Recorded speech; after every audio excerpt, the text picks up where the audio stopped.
Videocon DG marine. Power बंद है, सिर्फ पानी आ रहा है। अभी हम चालू करेंगे मशीन को। पीसीपी डेड है, खोल के चेक करेंगे इसमें प्रॉब्लम क्या है। और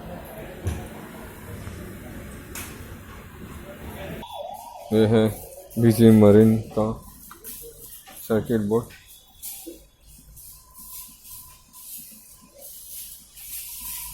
ये दोनों मोटर, ये आपका इनलेट वॉल, ये आपका दोनों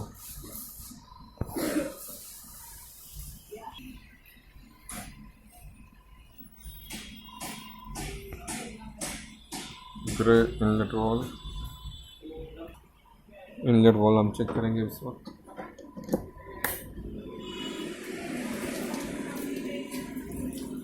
ऑरेंज और ग्रे में हमने चेक किया है, तो इनलेट वॉल है, पानी आ रहा है।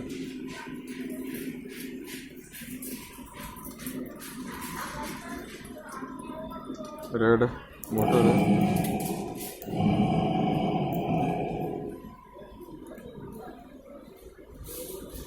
रेड और येलो मोटर है।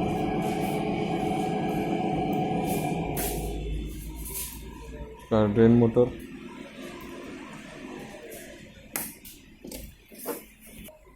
अभी हम ड्रेन मोटर को चेक करेंगे। Orange main supply,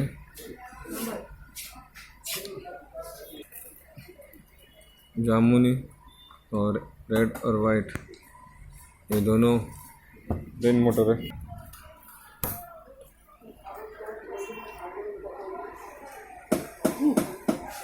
drain motor भी खराब है। इसमें पीसीपी, गियर बॉक्स और इनलेटर वॉल सब चीज़ खराब है इसमें। तो अभी कस्टमर को एस्टीमेट देने के बाद ही हम इसमें काम करेंगे, तब तक हम कुछ नहीं करने वाले। थैंक्स।